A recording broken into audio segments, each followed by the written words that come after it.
Today I'll tell you how to farm Zen coins in the new Grove Garden update. I'll also share some facts and life hacks about the new update, so make sure to watch this video from start to finish. Alright guys, let's get started. Hey everyone, hi guys! Now I am going to thoroughly explain and visually demonstrate to you precisely what this entire significant event is truly all about. Guys, the point is that you need to level up the tree, and maybe you've already upgraded it, right? And guys, the first way to earn is of course to max out this tree. So you take and place all your best plants. Here's what it's all about for me. That's the main point, is that I have good plants placed here, which is why I get good bonuses. The thing is, you get tokens not just for the number of plants. Well, you do get some for quantity, but you also need to consider the quality as well. So for example, guys, for one carrot, you'll get 1 point if it has a rarity or a mutation or whatever it's called. But with something like an amber lily or say a rainbow, you'll get a lot more points. For example, you get 4 points for each one, no matter what size it is. At the same time, size also matters because you get tokens depending on the size as well. But the most important factor is rarity, because even if your fruit is small, keep in mind that it will still give you a good profit if the plant itself is actually rare. Also, if you fully upgraded this tree, I recommend, let me say right away, if you haven't upgraded the tree yet, make sure to do it. And don't pay attention to that panda. Just turn away from it, seriously. Just don't give it a single fruit until you've maxed out the tree. What happens if you've maxed out the tree? If you've maxed out the tree, you can still get eggs and basically other items like the ones available in the shop. I don't know if that's profitable or not, but it seems to me it's much more beneficial to give him all these plants and get tokens for it, and then buy from him yourself, because that way you can choose exactly what you're buying.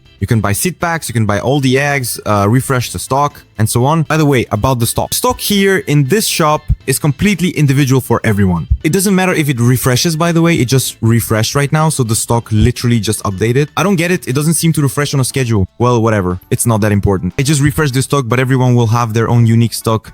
The same applies after restock. I actually tested this with my friend, so it really works. So don't expect or don't worry if, for example, his restock costs 4 billion or something like that. So he restocked a couple of times and, for example, gets mango. If mango was in his stock, no guys, friends, it doesn't work like that. You understood what I was saying. So basically everyone has their own stock. And I also want to talk about some tricks or rather myths or life hack tests, let's say, a few of them. First life hack or rather bug is related to the updates that I have a second account here. Do you think the bug was with the second account? Something's not right with me. But actually, everything is fine. Guys, you see, here's the garden, a completely empty garden. Nothing is planted, nothing is growing here, guys. I don't know how to prove it to you. Point is, there's nothing here and the raccoon won't steal anything here. But in 2 minutes, he'll still come to steal from this garden. Question, how is that possible? Well, I'll show you now if the raccoon does it, because, guys, there was a bug. Yesterday, I remember for sure yesterday, there was a really serious bug where raccoons would go into empty gardens and still steal expensive fruits there. How did they do that? I'll tell you now. If of course it works. If it doesn't work, I'll still tell you how the bug used to work, because guys, the patch fix was actually today. So I'll tell you what else they fixed, what else they added. There's a lot more I'll share with you. Guys, the raccoon didn't go to steal, they really did fix it. My god, they didn't even mention that they fixed it. Honestly, I thought they had forgotten about it. So, roughly speaking, what's the point? Is that this person had a second garden here, where some kind of fruit was planted. So for example, there's a fruit here, like this cone, and raccoons would start stealing all of it. Not just raccoons, but Kitsune as well. Especially Kitsune. I can insert a clip of that for you right now. So dear friends, here's a video where, look, the octopuses copied the mutation of our Kitsune, and the same thing happened with the raccoons. And look, the garden was empty. Be sure, absolutely pay attention to this. The garden was really just empty, and yet they still sent me kiwi. They gave us kiwi and something else too. So that's how it works. I mean, seriously, there was nothing there yet. It wasn't a ball, but some kind of egg was opening for him. Guys, it really used to work before, but now they've fixed it. It's a shame, guys, a real shame. But guys, I also want to show you a little life hack not related to the update. Just a cool trick-a-fun trap for players that you can create. After all, if it annoys you that your fruits are constantly being stolen and all that, first of all, you have a second garden, of course, where you can either not plant anything and just relax, or plant something that isn't too valuable to you. And secondly, guys, you can set up, for example, a trampoline here where nothing will be visible. And here, for example, you'll have something like this. Guys, what is this?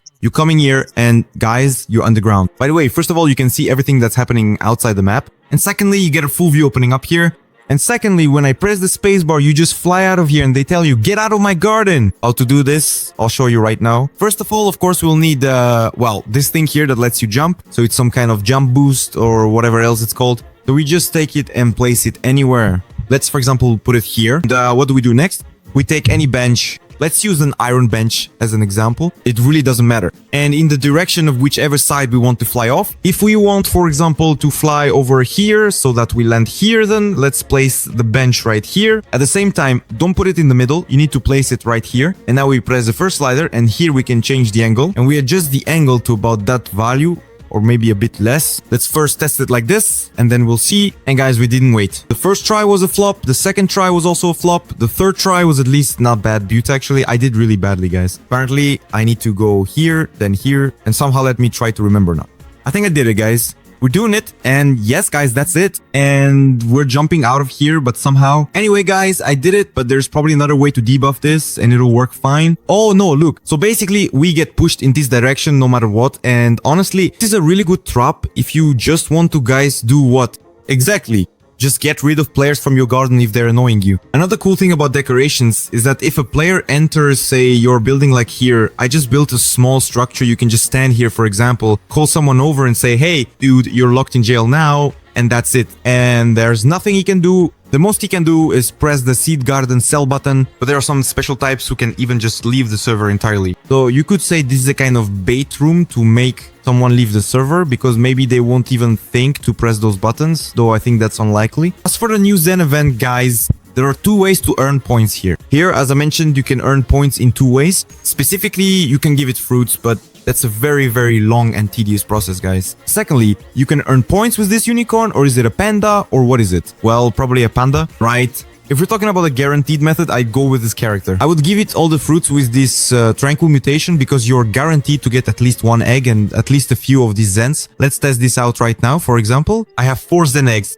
So guys, I think I leveled up once or twice, and I got 2 each time for every stage. Now, I also want some ancient synth packs. Actually, not ancient, but synth packs. Let's check if it just drops. Let's skip one. Wow, guys. Uncommons are dropping. Just look at that. Oh, wow. I hope I get at least something decent today. Ah, nothing's dropping. Nothing's dropping. Guys, I've gotten Kitsune from eggs before, but legendary, guys. It's a legendary. But again, I don't know if the method I told you at the start of the video actually works or not. Who knows? I don't know, guys. But so far, nothing good is dropping. I'm just waiting for a divine to drop, because the divine fruit is actually pretty cool, but we'll never get it in our lives, because all we ever get are rares, and that's it. I only have the last 2 seed packs left. One will skip and the other will open. The way they fixed it so that when you have the last day of the seed pack left, it doesn't disappear from your inventory. In other words, it just doesn't leave your hands. It stays in your hands the whole time. So guys, the devs did a good job with that. And boom, boom, boom. That's pretty much how it works. By the way, this is the patch that came out yesterday. They added this thing here. You've probably already guessed what it does. It collects plants with a tranquil mutation, or in other words, calm. Well, that's how it turns out. Basically, I've just told you more or less what I wanted to share, how to level up, what myths there are, and so on. The most important thing I want to say is that it's best to use the most expensive fruits on VIP servers. In other words, it's better to level up on a VIP server in general. That way, you have a 100% chance that no one will steal your fruits. That's one. And secondly, use the best plants you have. For me, these are my best ones. If you have something like a blossom, then honestly, you really enjoy using it. And heck, you'll probably level up even better, right? Better than me. And that's basically it, because with carrots, well, I don't know. You could also go for quantity if you just plant 1 carrot. But keep in mind though that we have several spheres, and one of them comes to you for a single fruit. So no matter how many carrots you plant, you'll still only get a mutation on 1 carrot. It won't give you mutations in a splash. So guys, it's better to go for quality here, not quantity. Pick the one fruit that's the most valuable for you, because all of this is calculated based on value and rarity, but it's best to go by value. For value, my best one is the Bony Blossom. In fact, the best one in the game is the Bony Blossom, yes. But still, you might have some fruits that are even better. Guys, that's basically it. I wish you great health and all the best. And good luck to everyone. Bye-bye, everyone.